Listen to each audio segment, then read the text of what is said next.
One of the primary and everlasting linchpins of an anime is the transfer student's plot, and the most important characteristic that needs to be present almost 99.99% of the time is the fact that this main character has to be overpowered as hell. That is why, for today, we will be talking about the top 10 anime with overpowered transfer students. あれは何をしている？特訓の成果さ。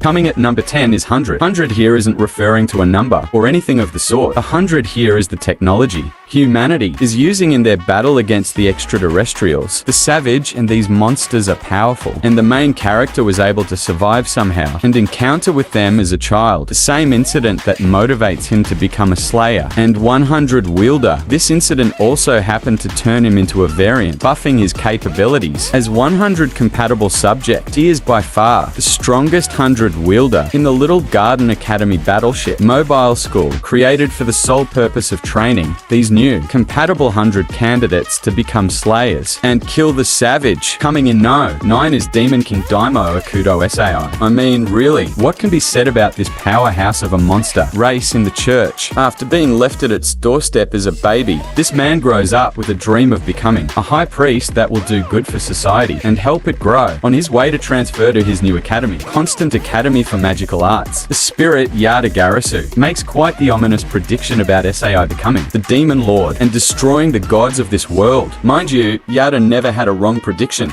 ever. So Sai's fate was already kind of set in stone, causing many around him to panic and fear the monster he shall soon become. Now as for his powers, if I spend the whole day listing them, I would still need more time. So I'm just gonna list one ability that a select few anime characters possess, and let you be the judges of his strength. This mother clucker is able to freaking manipulate the literal plot of the anime.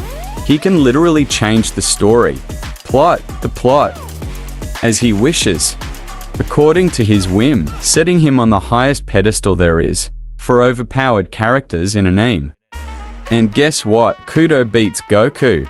And Saitama, coming in 8 is the greatest. Demon Lord is reborn as a typical nobody, yet another powerful mage beyond measure, granted the title of Demon Lord and misunderstood by the nations around him. Growing weary and tired of his life, he decides to give up and restart. He reincarnates himself years into the future as a typical nobody. However, he uses the new game cheat code, retaining all his spells, memories and experiences from his past life. He's able to fly, he's able to cast spells without incantations, and use powers that are deemed in this time as mythical, lost magics, when in reality they are nothing but mere basic skills and spells compared to his time and era. It comes without saying that he is overpowered and that his destructive capabilities are beyond imagining compared to his peers in the academy and even the teachers as well. He is in a totally different league and no one can even come close to the realm he is in. Coming in at 7 is the Asterisk War. This guy is so damn powerful. He has a power limiter set up on him by his sister, gone MIA or missing in action. Now we all know that when a limiter is placed on someone so that his powers don't rampage, then it means that this person is automatically able to solo his entire verse and finish it off with one swipe of his blade. This limiter is a blessing in disguise that was able to protect him all those years from the evil organizations that are pitting these Genastilla against each other in Colosseum-like battles. This main character, however, is a man on a mission. Nothing is gonna stand in his way before completing his mission and finding his sister that suddenly went missing after transferring to Saitoken Academy. This is actually sole reason he even joined the academy in the first place. Coming in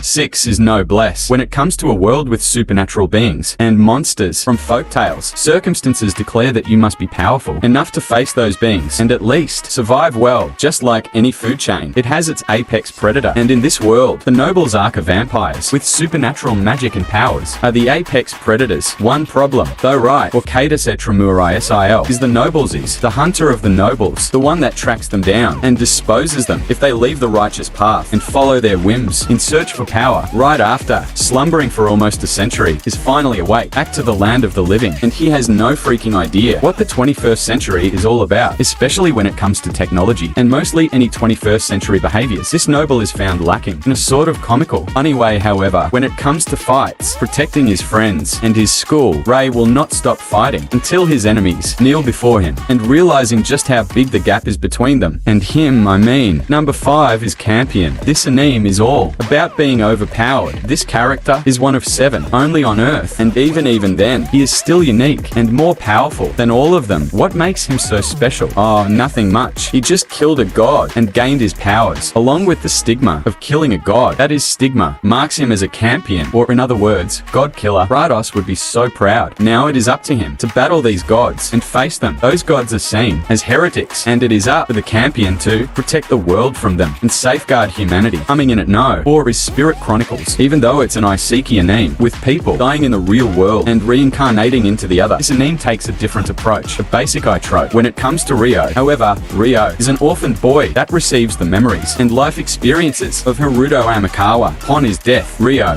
through some coincidences and a little drop of destiny added to the mix, receives the favor of the noble royalty and is admitted to the highly prestigious academy of the kingdom. There, of course, he receives all kind of scrutiny and bullying for his low status as a commoner. The usual, I am noble, I am better than you attitude. Io grows later on as a formidable knight thanks to his training and maturity gained through Haruto's memories. Coming in no. Bree is god of high school. I bet we all heard somehow about this anime from somewhere, and even some of us actually watched it or read the manhwa with the same title. For those who haven't, I introduce to you one of the best martial arts anime out there, featuring spirits, the Monkey King Sun Wukong, the 9 Tails, and much more. The tournament is held to fight strongest martial artist in the world, and the person that is going to lead the world in its upcoming war against the gods and the demons working in the shadows, waiting to prey on the weaker human race. This hero is none other than Jean Mori, the Monkey King himself. His powers and unique Rei Taekwondo, taught to him by his adoptive grandfather, Taijin, are bound to break a lot of skulls and destroy the adversaries that stand in his way. Wukong's abilities might be dormant for now, however,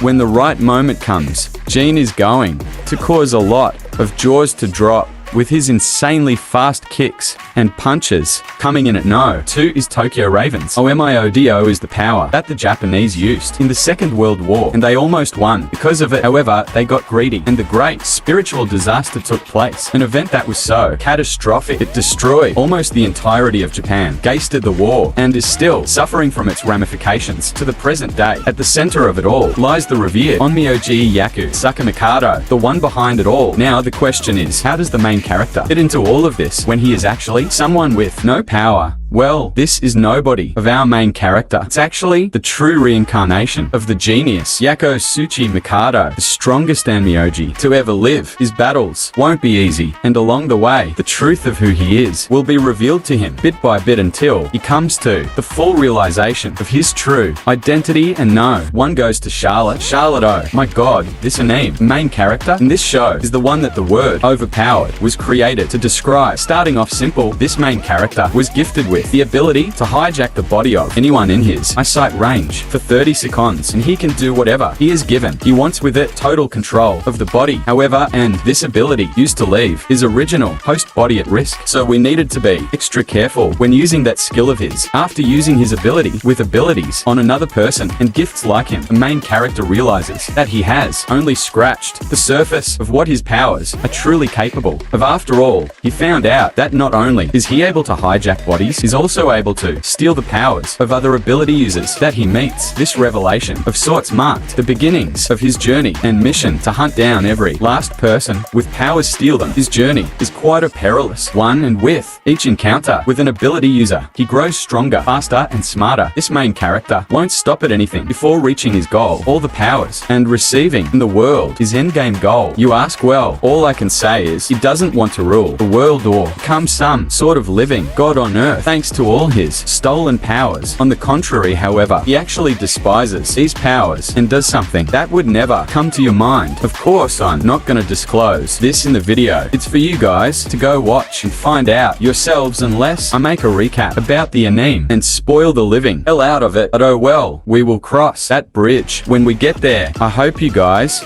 enjoyed this video as much as I have. I would appreciate it if you guys would smash that like button, subscribe, and as for now, I'll catch you later. See you in the next one.